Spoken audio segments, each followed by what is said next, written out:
Black magic একটা সুন্দর সুস্থ জীবনকে কিভাবে ঝড়ের মতো এলোমেলো করে দেয় সেটা যার সাথে ঘটে শুধু সেই মানুষটাই জানে। আমার পক্ষে স্টুডিওতে আসা সম্ভব নয়, তাই আজকে অনেক সাহস করে লিখতে বসলাম। কতটা গুছিয়ে লিখতে পারবো জানি না। আমরা ঢাকার খিলক্ষেতে ছোট্ট একটি বাসায় স্বামী স্ত্রী থাকি। আমার গ্রামের বাড়ি রহনপুর উপজেলা, চাঁপাইনবাবগঞ্জ। আমি আমার নামটি প্রকাশ করতে চাচ্ছি না ঘটনার স্বার্থে। তারপরে তিনি তার নাম এবং ফোন নাম্বার শেয়ার করেছেন। তারপরে আবারও ঘটনায় চলে গেছেন। আমি ঘটনা পড়ছি। তারপরে তিনি বলছেন, কারণ এই ঘটনাটি আমার জীবনে খুবই গুরুত্বপূর্ণ এবং হৃদয় বিদারক ঘটনা। আমি সরাসরি ঘটনায় যাচ্ছি।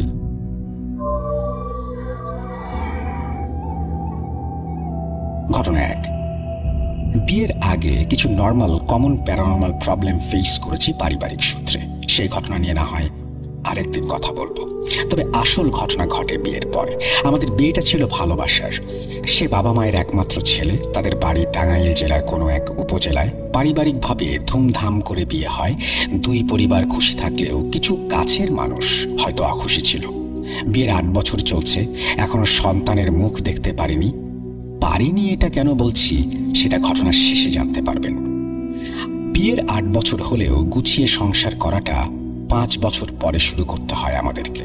কারণ দুজনেরই পড়াশোনা এবং জবের প্রিপারেশনের জন্য আমরা ব্যস্ত ছিলাম। এবং আমাকে রাজশাহীতে এবং আমার হাজব্যান্ডকে ঢাকায় থাকতে হতো। দূরত্বের জন্য প্রায়ই অহেতুক মনোমালিন্য, ঝগড়া বিবাদ লেগেই থাকতো। দিন শেষে দেখতাম ঝগড়া হওয়ার মতো বড় কোনো বিষয়ই নেই, তবুও কোথাও যেন খুব অসন্তুষ্টি। দুজনকে প্রচণ্ড ভালোবাসি বলেই হয়তো কেউ কাউকে ছেড়ে যায়নি। কথাই বলে না, ভালোবাসা প্রখর হলে হাজার বাঁধাও সম্পর্কে ফাটল ধরাতে পারে না।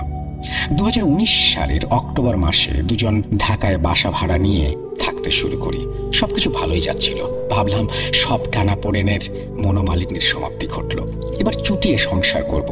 কিন্তু কে জানতো আমাদের জন্য কি অপেক্ষা করছে। হাজব্যান্ড প্রতিদিন সকাল 8টা-9টা নাগাদ অফিসে চলে যায়। যেহেতু আমরা দুজনই থাকি বাসায়, তেমন কাজ বা রান্না বান্না করার তাগিদ থাকতো না।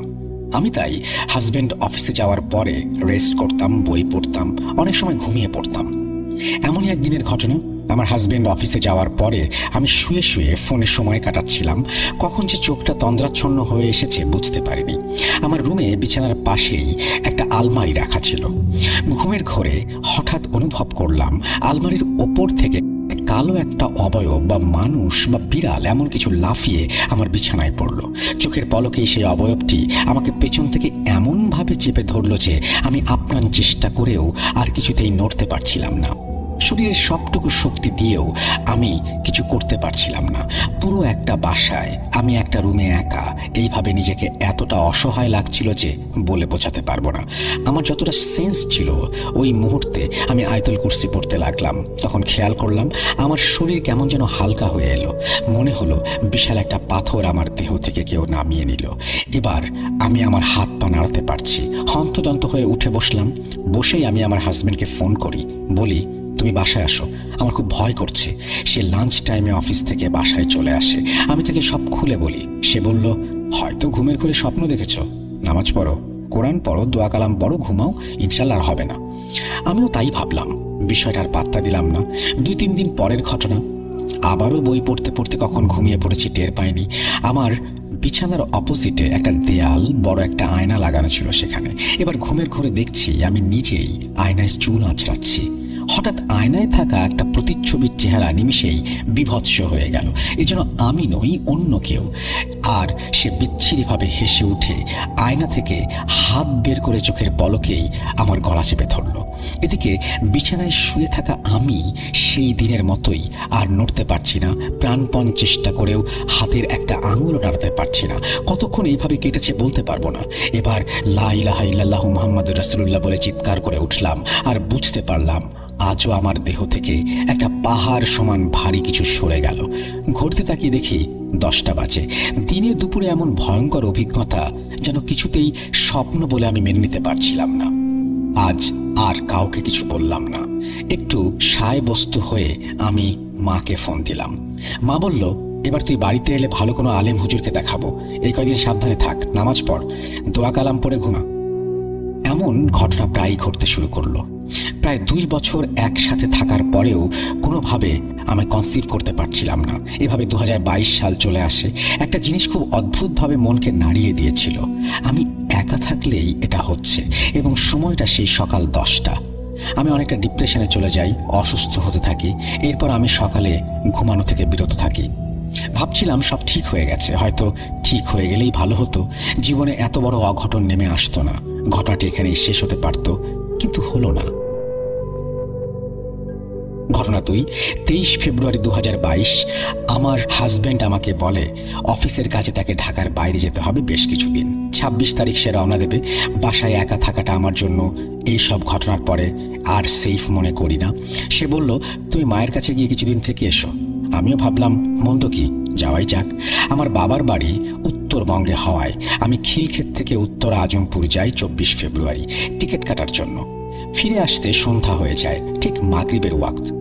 বাসার কাছের মোড়ে আসতেই কোনো কারণ ছাড়াই হোঁচট খেয়ে পড়ে যাই, অথচ সেখানে এমন কিছু ছিল না যেটায় পা আটকে আমি পড়ে যাব।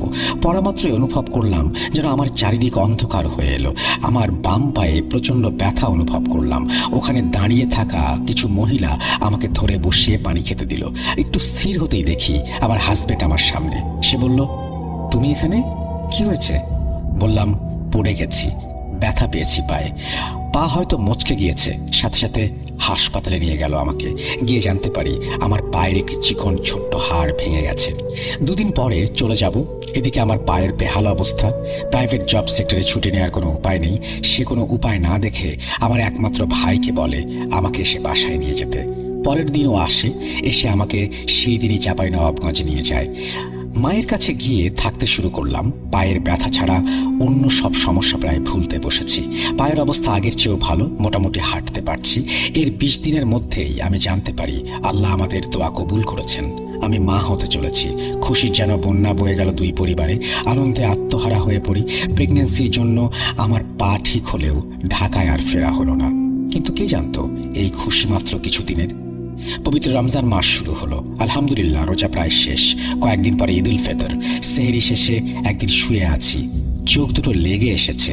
হঠাৎ আবার সেই কালো অবয়বটি কলিজা আটকে দেওয়ার মতো করে আমাকে চেপে ধরলো, সেই আগের মতো। আবার সেই অনুভূতি যেন প্যারালাইজড হয়ে গেছি।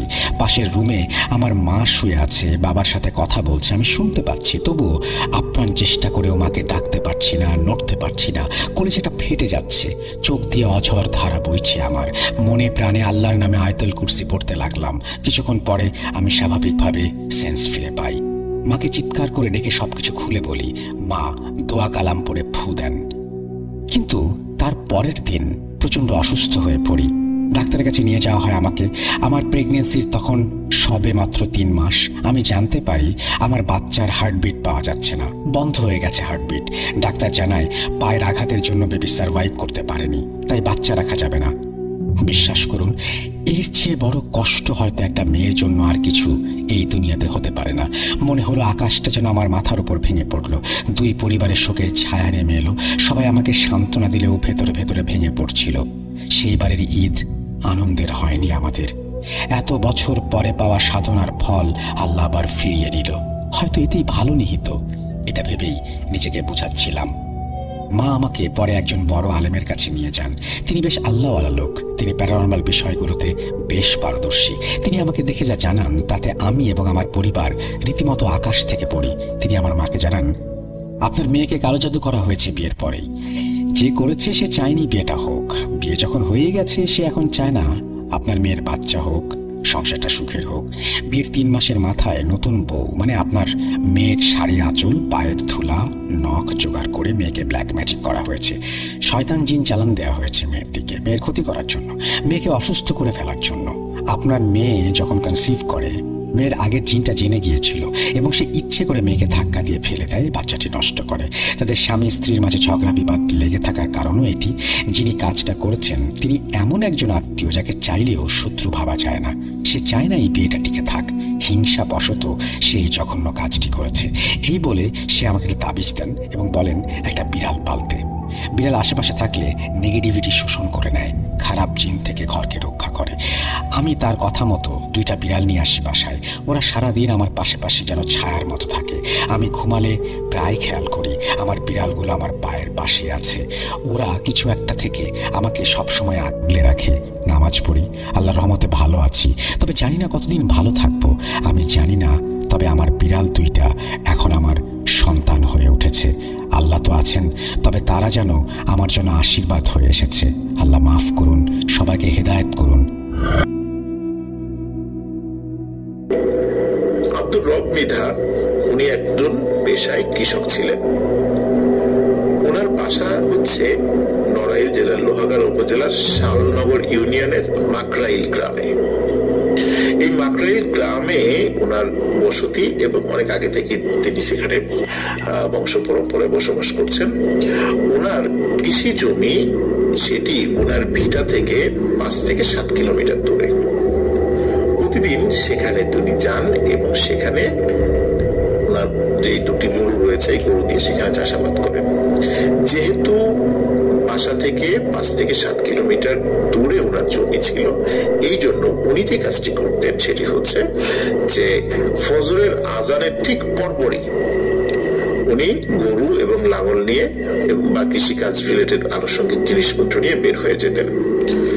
সকালের আলো হতে না হতেই উনি ওনার জমিতে চলে যেতেন এবং চাষাবাদ শুরু করতেন এবং পরন্ত বিকেলে আবার ফিরে আসতেন। ওনার মতো কিন্তু আরো কৃষক ছিল, তারাও ঠিক আজানের পরপরই রওনা দিত এবং ভোরের আলো ফুটতে না ফুটতেই তারা তাদের জমিতে চলে এসে চাষাবাদ শুরু করে দিত। এমনই একটি রাতের ঘটনা। আলামিনের নানা আব্দুর রব মৃধা হঠাৎ রাতে ওনার ঘুম ভেঙে যায়।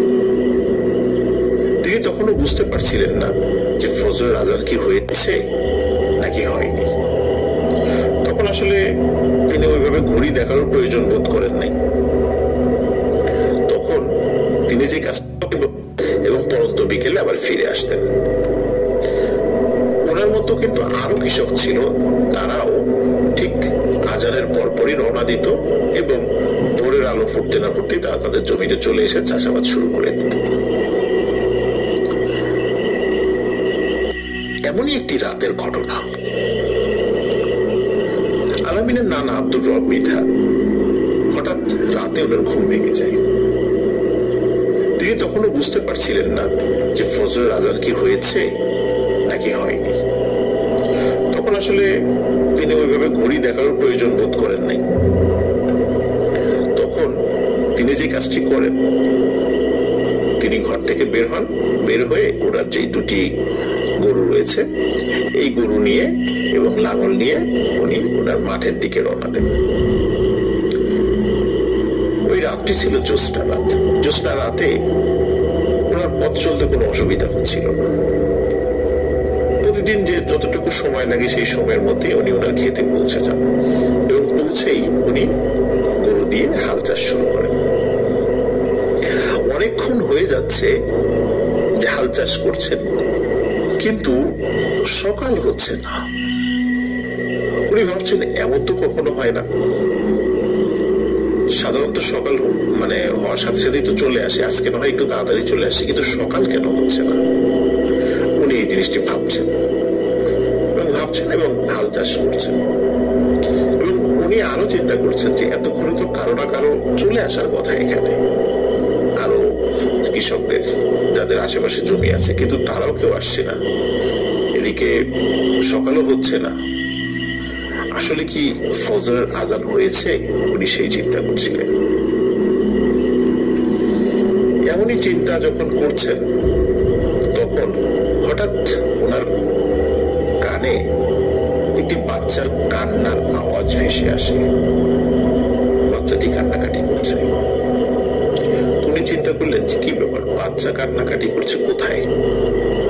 উনি তাকিয়ে দেখলেন যে ওনার ক্ষেতের পূর্ব দিকে যে আইল আছে, এই আইলের উপরে একজন মহিলা তার কোলে একটি বাচ্চা নিয়ে বসে আছে এবং ওই বাচ্চাটি কান্নাকাটি করছে। উনি চাঁদের আলোতে স্পষ্ট দেখতে পাচ্ছেন বাচ্চা এবং বাচ্চার মাকে। বাচ্চা কাঁদছে এবং বাচ্চার মা বাচ্চাকে সান্ত্বনা দিচ্ছে। ঠিক যেভাবে বাচ্চারা কান্নাকাটি করলে তাদের মা বাচ্চাদেরকে সান্ত্বনা দেয় এবং তাদেরকে থামানোর চেষ্টা করছে যে ও কাঁদো না, মানে কেঁদো না, তোমার বাবা চলে আসবে, কান্নাকাটি করে না, এইরকম শব্দগুলো তারা সেই ওই মহিলা ইউজ করছিল। আলামিনের নানা আব্দুর রব মৃধা অত্যন্ত সাহসী একজন মানুষ ছিলেন। তিনি বুঝতে পেরেছিলেন যে এত রাত্রে এখানে কিন্তু কোনো বাচ্চা সহ মহিলা আসার কথা নয়, নিশ্চয়ই এটি কোনো প্যারানরমাল ঘটনা হবে। তিনি যে কাজটি করার চেষ্টা করেন সেটি হচ্ছে যে তিনি চিন্তা করেন যে এখান থেকে দ্রুত বের হয়ে যাই, আবার বাড়ির দিকে চলে যাই, এখন নিশ্চয়ই অনেক রাত, আমি ভুল করে চলে এসেছি। এই চিন্তা করে যখনই ওনার দুটি গরু নিয়ে মাঠ থেকে বের হওয়ার চেষ্টা করছেন, তিনি দেখলেন যে উনি যখন উত্তর পাশের আইল দিয়ে বের হওয়ার চেষ্টা করছেন, তিনি দেখলেন ওই উত্তর পাশের আইলেও ঠিক একজন মহিলা একটি বাচ্চাকে কোলে নিয়ে বসে আছে। সেই বাচ্চাটিও কান্নাকাটি করছে এবং ওই মহিলা একই রকম ভাবে বলছে যে কেঁদো না, জাদু সোনা, তোমার আব্বু আসবে, এই ধরনের কথাবার্তা বলছে। তিনি দক্ষিণ দিকের আইল যেখানে আছে সেদিক দিয়ে বের হওয়ার চেষ্টা করলেন। তিনি দেখলেন দক্ষিণ দিকের আইলেও ঠিক একই রকম ভাবে বাচ্চা কোলে নিয়ে একজন মহিলা বসে আছে, সেও ঠিক একই কথাই বলছে তার বাচ্চার সাথে। কিন্তু অদ্ভুত ব্যাপার হলো পশ্চিম দিকের আইল, এখানে কেউ ছিল না। কিন্তু সমস্যা হলো ওই দিক দিয়ে তিনি বের হতেও পারছিলেন না। জমির একটি মানে ভৌগোলিক গঠনগত কারণে ওই দিক দিয়ে আসলে বের হয়ে আসাও সম্ভব না। তিনি এটাও লক্ষ্য করছিলেন যে তিনজন মহিলা বাচ্চা সহ যে বসে আছে তার জমির তিন দিকের আইলের উপরে, এরা কেউ মাঠের মধ্যে আসছে না। তিনি কিন্তু সিগারেট খাওয়ার খুব সিগারেটে খুব আসক্ত ছিলেন। আসলে গ্রামের যারা কৃষক তারা আসলে সিগারেট খান না, আর যেটা খায় সেগুলো বিড়ি। তিনি বিড়িতে খুব আসক্ত ছিলেন। ওনার কাছে এক প্যাকেট বিড়ি ছিল, মেসও ছিল।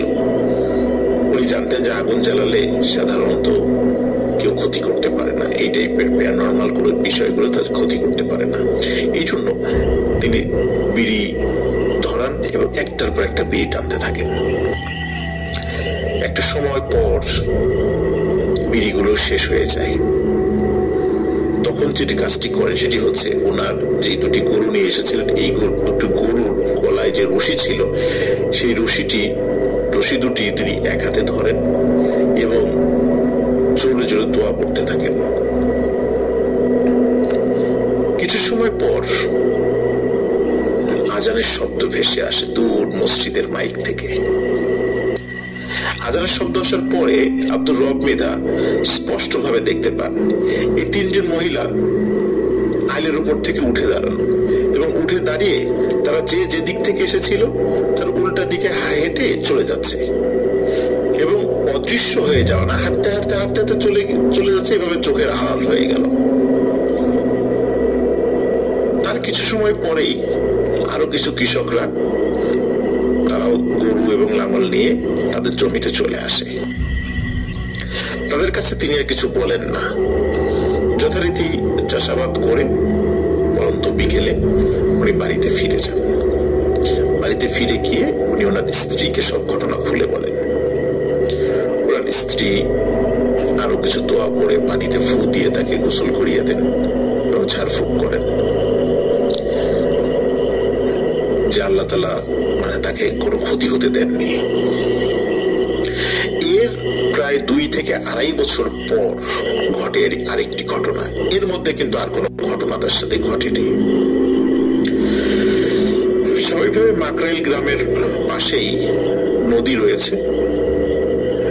তো সাধারণত আব্দুর রব মৃধা উনি যে কাজটি করতেন, বা শুধু উনি না, ওনার বাবা বা ওনার আত্মীয় স্বজনরা, পাশে যেহেতু নদী ছিল, নদীর ওখানে কিছু চরও ছিল, তো সেখানে সন্ধ্যার পরে মাছ ধরার জন্য বিভিন্ন ধরনের ইনস্ট্রুমেন্ট গুলা পেতে রাখতেন। জাল সহ বিভিন্ন ধরনের ইনস্ট্রুমেন্ট আছে, সেই জিনিসগুলো পেতে রাখতেন এবং প্রচুর মাছও পাওয়া যেত। তখন রব মৃধার পিতা জীবিত ছিলেন। উনি অনেক বয়স্ক থাকলেও মাছ ধরার তার খুব নেশা ছিল। তো আব্দুর রব মৃধা তার পিতা এবং তারা আরো চাচাতো ভাইটাই মিলে তারা মাছ ধরতে যান। ওই রাতও ছিল জ্যোৎস্না রাত। তাদের জালে অনেক মাছ ধরা পড়ে। সাধারণত গ্রামে মাছ রাখার যে ঝুড়িটা এটাকে খালই বলে। দেখা যাচ্ছে এক খালই মাছ হয়ে গেছে। তখন আলামিনের নানা মানে আব্দুর রব মৃধা তাকে তার বাবা বলে যে, এই আব্দুর রব, মাছ তো এক খালি হয়ে গেছে, বাসা তো কাছে, যা তুই এটা রেখে আয়, বাসায় গিয়ে মাছটা রেখে আবার খালইটা খালি করে নিয়ে আয়। তো চিন্তা করলেন আব্দুর রব মৃধা যে হ্যাঁ ভালো, কোথায় তো চলে যাই। উনি খালইটা নিয়ে আবার বাড়ির দিকে হাঁটা শুরু করেন। উনি যখন বাড়ির দিকে হাঁটা শুরু করেন, ওনার বাড়ির কাছাকাছি একটি বাগান রয়েছে।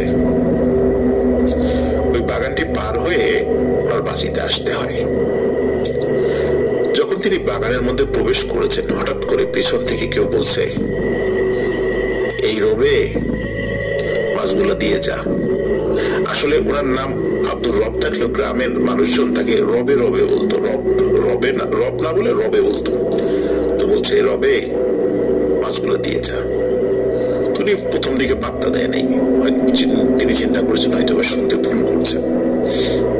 তিনি হেঁটে যাচ্ছেন, আবার পিছন থেকে ধমক দিয়ে বলছে, এই রবে, তোকে না মাছগুলো দিতে বললাম, মাছ দিয়ে যা, নাহলে কিন্তু তোর ক্ষতি হবে। তিনি যে কাজটি করেন, তিনি মাছগুলো নিয়ে জোরে এক দৌড় লাগান। দৌড়তে দৌড়তে হঠাৎ উনি দেখতে পান 4-5টি ছায়া তাকে ঘিরে ধরেছে। তখন তিনি বুঝতে পারেন এবার আর তার নিস্তার নেই। ওনার যতক্ষণ জ্ঞান ছিল, পরবর্তীতে উনি যেটা বলেছেন যে উনি শুধু চিৎকার দিয়ে বলতে পেরেছিলেন, এই তোরা কে, কোথায় আসিস, আমাকে এরা ধরে নিয়ে যাচ্ছে। জাস্ট এতটুকু উনি বলতে পেরেছিলেন। এদিকে ওই বাগানের পাশেই আরেকজনের বাড়ি ছিল।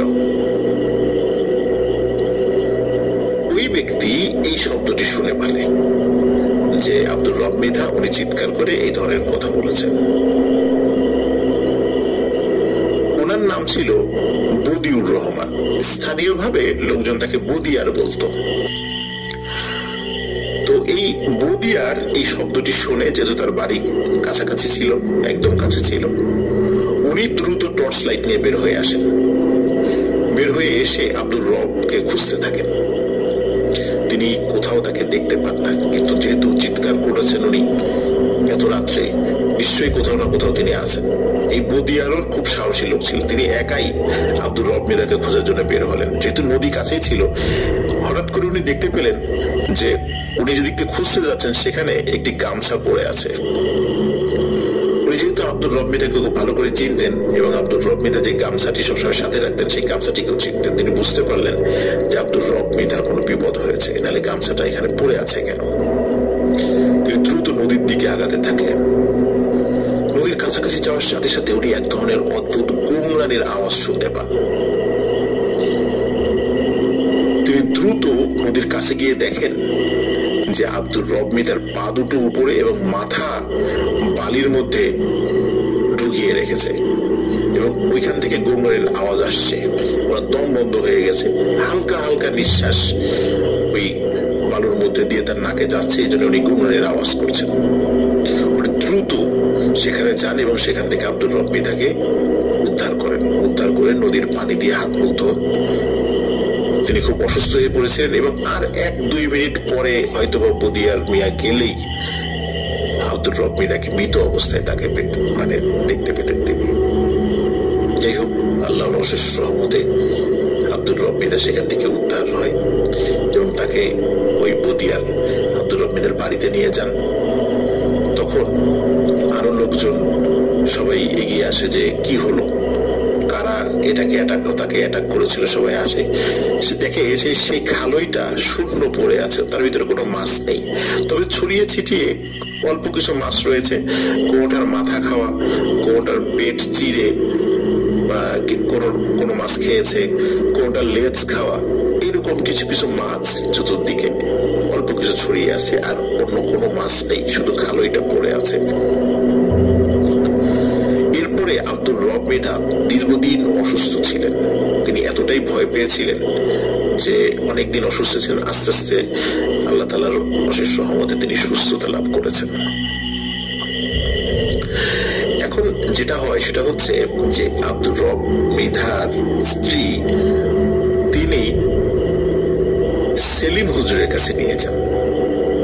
এই সেলিম হুজুর হচ্ছে সেই হুজুর আমাদের 2 নম্বর স্টোরিতে আপনারা শুনেছিলেন যে যখন রুহুল সর্বশেষ যেই কবরটি খুঁড়েছিল সেটি ছিল সেলিম হুজুরের কবর, এবং কবর খোঁড়ার সময় যে লাশটি রুহুলের হাত চেপে ধরেছিল সেটি হচ্ছে সেই সেলিম হুজুরের ডেড বডি।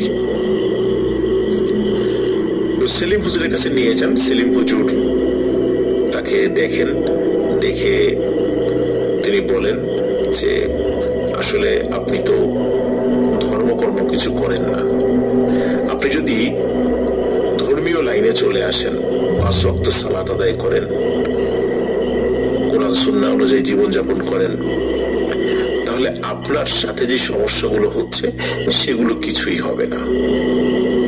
এবং আপনি রাত বিরেতে যেখানে চলাফেরা করেন না কেন, আল্লাহ চান তো আমি ইনশাল্লাহ ইনশিওর করছি যে আপনার কোনো সমস্যা হবে না, কিন্তু আপনাকে কথা দিতে হবে যে আপনি ধর্মের দিকে ফিরে আসবেন। আব্দুর রব মৃধা তিনি কথা দেন সেলিম হুজুরকে যে হ্যাঁ তিনি ফিরে আসবেন, এবং সেলিম হুজুরের সাথেই তিনি উঠা বসা করবেন। তো সেলিম হুজুর উনি ধর্মকর্ম করতেন, উনি কোরআনে হাফিজ ছিলেন, মাওলানা ছিলেন, মাদ্রাসার মুহতামিম ছিলেন, বিভিন্ন জায়গায় যেতেন, ওয়াজ মাহফিল করতেন। তো ওনার সাথে থেকে থেকে আব্দুর রব মৃধাও কোরআন এবং সুন্নাহ বিষয়ক ব্যাপক পাণ্ডিত্য অর্জন করেন, এবং মৌলিক যেই জ্ঞানগুলো সেগুলো আল্লাহ তাআলা তাকে অর্জন করার তৌফিক দান করেন ওই সেলিম হুজুরের ওসিলায়। আর ওই যে কবরস্থান যেটি ছিল, ওই কবরস্থানের পাশে যে মসজিদটা ছিল, এই মসজিদেরই খতিব এবং পেশ ইমাম ছিলেন হচ্ছে সেলিম হুজুর। আর ওই মসজিদেরই মুয়াজ্জিন এবং খাদেমের দায়িত্ব দেওয়া হয় এই আব্দুর রব মৃধাকে।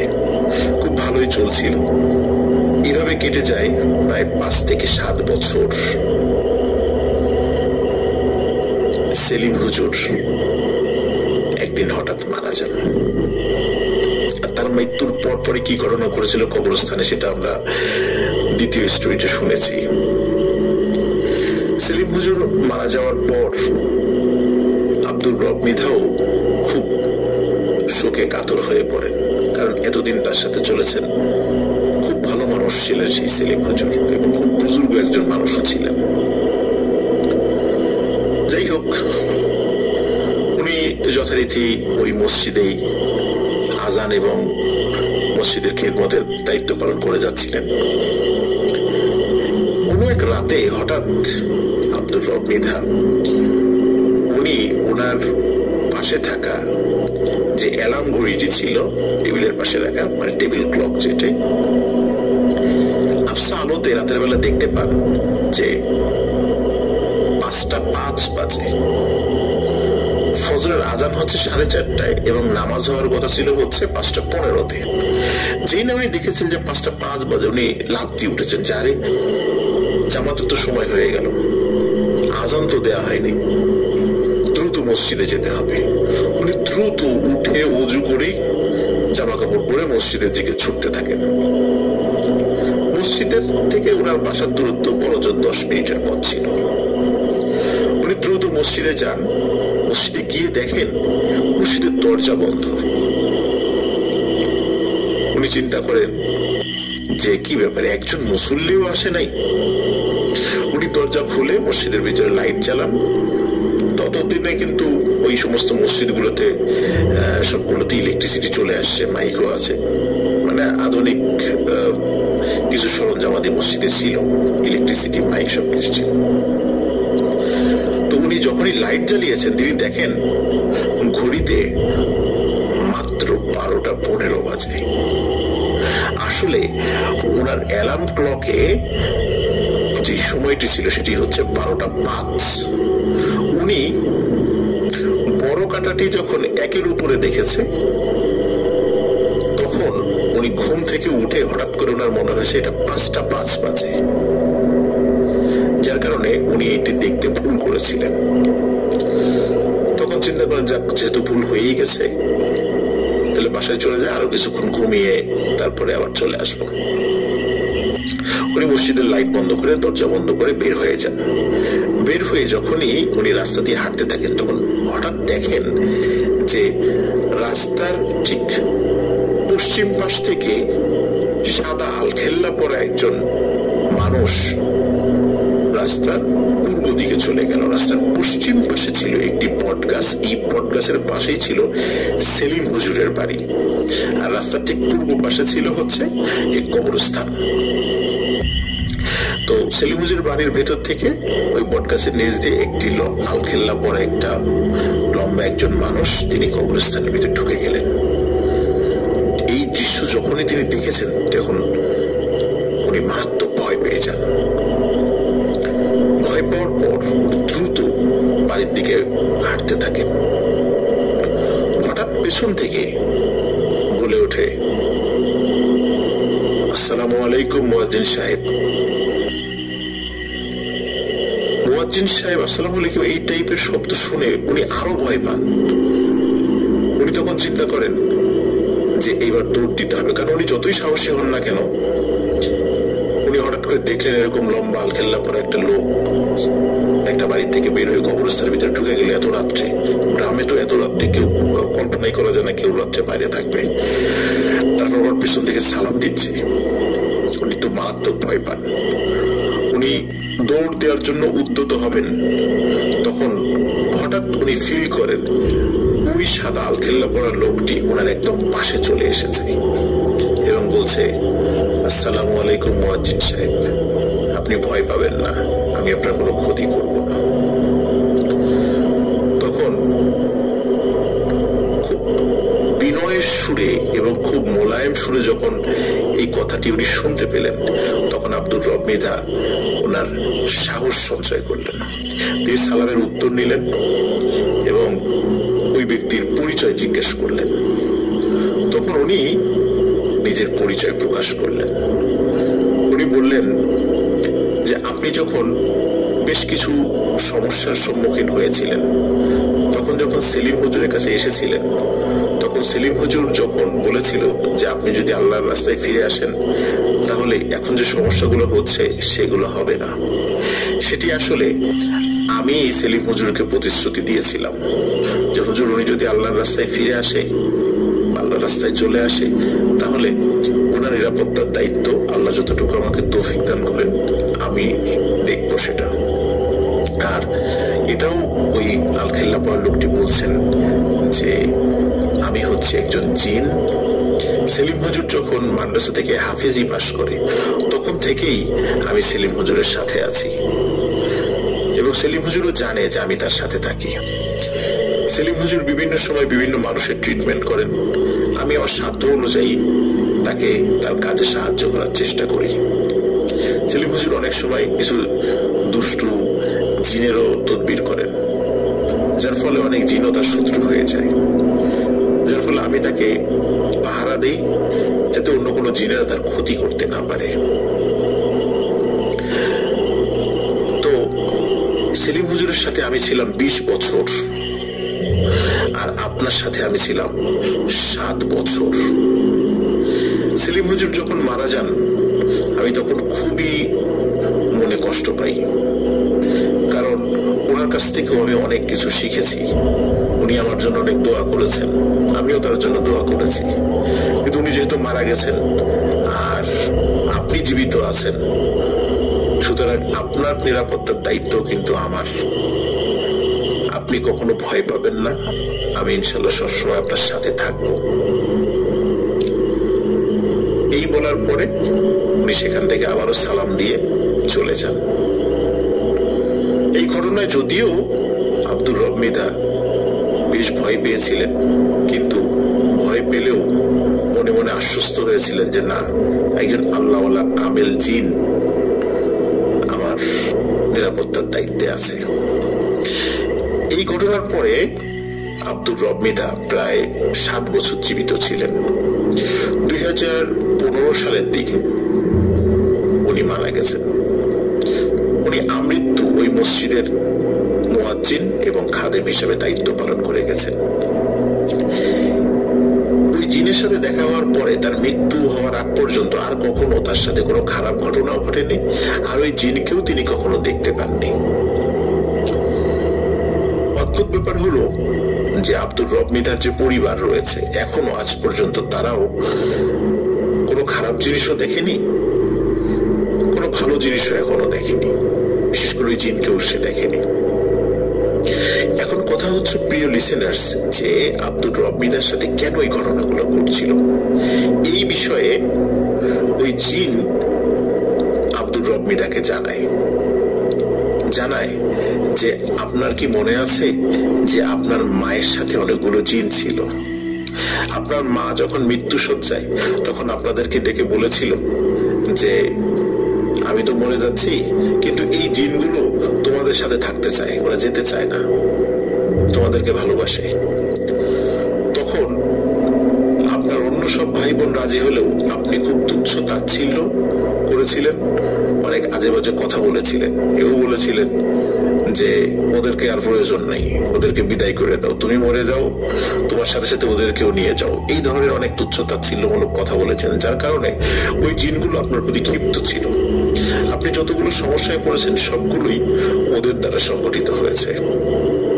আপনার ওদেরকে এভাবে তুচ্ছ তাচ্ছিল্য করে কথা বলা উচিত হয়নি। যেহেতু আমি আপনার সাথে ছিলাম, যার কারণে ওরা আপনাকে আর নতুন করে কোনো ক্ষতি করতে পারেনি। এইটাই ছিল আব্দুর রব মৃধার সাথে যে দুটো বড় বড় ঘটনা ঘটেছিল, বিশেষ করে জমিতে এবং উনি মাছ ধরার সময়। এটি ছিল সেই কারণ। আব্দুর রব মৃধা উনি ইন্তেকাল করেছেন, আল্লাহ তাআলা তাকে জান্নাত নসিব করুক। সেলিম হুজুরকে আল্লাহ তাআলা জান্নাত নসিব করুক।